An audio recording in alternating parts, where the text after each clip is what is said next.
Welcome back to The Explainer. Today, we're diving headfirst into an experience that completely mashes up crushing brutalist architecture with straight-up cosmic horror. We're looking at this wildly ambitious project called GIGAH. Now, it's a game, sure, but it's also this staggering feat of software engineering and procedural world building that really challenges everything we expect from modern gaming. Picture this for a second. You wake up, the walls around you are damp, gray concrete. You step out of your door into a Soviet-style corridor lit by flickering fluorescent bulbs. But here's the kicker. The corridor never ends. There is no outside. There's literally no sky. And worse, when the sirens start blaring, those concrete walls actually begin to shift and rearrange themselves around you. Could you survive that? Because that is the exact premise we're dissecting today. To give it its official name, this is GIGAH, and it is this absolutely wild, surreal blend of genres. On one hand, it's a procedural survival horror life sim. On the other, it's an action RPG shooter. But what makes it a real technical marvel is that this massive, terrifying world is a zero-dependency browser game. No massive gigabyte downloads, no clunky clients. It literally all happens right inside a single browser window, rendering this mind-bogglingly large, concrete megastructure. All right, let's look at Section 1, the concrete megastructure, a 1024 by 1024 toroidal nightmare. So zooming out to look at the sheer mind-bending geometry of this place, you're navigating a massive 1024 by 1024 grid. But it's not just a flat map with edges. It actually functions like a torus. If you remember old-school arcade games, it's kind of like the screen in Pac-Man. You keep walking north down some gloomy, decaying corridor, and eventually you're going to loop right back around from the south. There are zero physical boundaries. You are trapped in an endless loop of bureaucratic offices, residential blocks, and rusted industrial zones. It's this brilliant, terrifying juxtaposition of cosmic horror with the soul-crushing, mundane reality of Soviet-era bureaucracy. Moving on to Section 2, the survival core loop, bureaucracy and bloodshed. Okay, let's dive into this loop. What do you actually do in an infinite concrete block? Well, your daily expeditions are grueling. First, you gotta get a lead, maybe a rumor from a neighbor or a work assignment. Then you prep. You absolutely need ammo, medicine, and food, because hunger and thirst, very real here.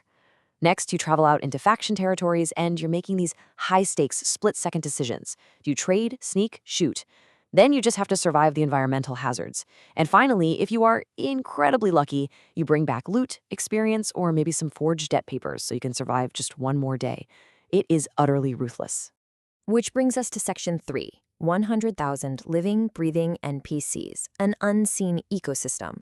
Now, what's really interesting about the slide is the number you're looking at, 131,072. That is the staggering technical capacity limit for the game's persistent A-life records. Because you are far from alone in this concrete nightmare. The system actively generates and remembers an unfathomable amount of individual citizens. In a typical run, this engine creates around 100,000 procedural NPCs. And guys, these are not just empty set dressing. They belong to active factions. Citizens, liquidators, cultists, scientists, they actually have jobs. They have schedules. They wake up, go to the bathroom, eat lunch, sleep. They even maintain social profiles on an in-universe network called Demos, kind of like a dystopian social media feed. But the absolute craziest part? The simulation runs everywhere, regardless of where you are. A massive faction war can break out miles away, and those NPCs will permanently die and drop their loot, totally independent of your existence. There's a quote from the source material that really hits the nail on the head here. The building is inhabited before the player arrives. You're not the chosen one in this game. You aren't the center of the universe. You're literally just a fragile, fleshy piece of a massive, indifferent machine that's going to keep grinding away whether you live or die. Let's look at Section 4, Surviving the Purple Fog, the Horror of Samosbor. So, as if living here wasn't hard enough, sometimes the building itself turns against you. It's an event called Samosbor. It's this unpredictable, completely deadly local world mutation. When the countdown hits 0, blaring sirens kick off. Then this creeping, suffocating purple fog starts flooding the corridors. You have to scramble. You've got to find a heavy, hermetic door and seal yourself inside a shelter, because the pressure and the mutated horrors hiding in that fog will tear you apart. So the crucial point is the grim choice you're forced to make when those sirens wail. Do you hide and just pray you pass the shelter check behind those sealed doors? Do you try to fight off the terrifying fog bosses and monsters if you're caught outside? Or do you just brace yourself to endure the reality-altering aftermath? Because spoiler alert, the fog isn't just a weather effect. This is easily the most chilling aspect of the whole thing. The active fog field physically mutates the map. It deletes and creates. When that purple haze finally clears and you step out of your shelter, the corridors you used to know, gone. The game physically stitches freshly generated rooms and pathways right over the old world, right before your eyes. The very architecture of your home is permanently, violently rewritten. And that leads us to Section 5, descending into the void, from concrete to meat. Okay, but what happens if you decide to go down? The verticality here is terrifying. It spans from floor positive 50 all the way down to negative 50. You start at 0, the living zone. If you go up to the ministry, it's all endless bureaucracy and permits. But as you descend, things get bad. The concrete rots away.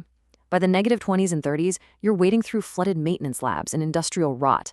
Hit negative 40, you are literally in hell. Organic meat caves, carnivorous flesh, deranged cultists. And at negative 50, total darkness, recursive geometry, and the void. And as you get closer to the void, the procedural anomalies just get completely unhinged. You'll stumble into rooms entirely consumed by carnivorous fungus where you literally have to use salt and fire to survive. You'll find living tunnels that dynamically carve organic paths and then snap shut right behind you, trapping you. There are localized zombie apocalypses converting NPCs in real time, and ghost rail trains that just violently crush anything on their fixed paths. Let's pull back the curtain in Section 6. Tech behind the horror, the wizard behind the curtain. Now, how on earth is all of this possible? Well, this brilliantly illustrates the sheer engineering wizardry here. Modern AAA games require massive engines, bloated asset pipelines, and gigabytes of downloads just to show you a start menu. But GIGAH, it proves what can be done with absolute minimalism.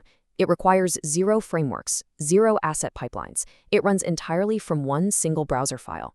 It's an absolutely raw, elegant piece of software, written purely in TypeScript with a custom WebGL raycaster.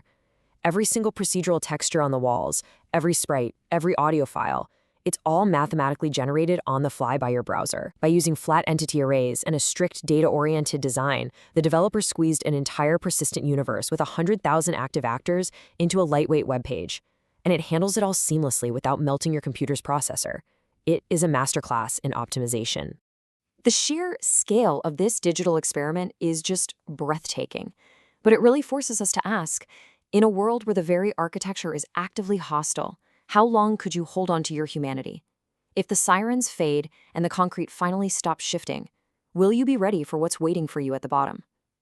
Thanks for joining me on this explainer. Until next time, keep exploring.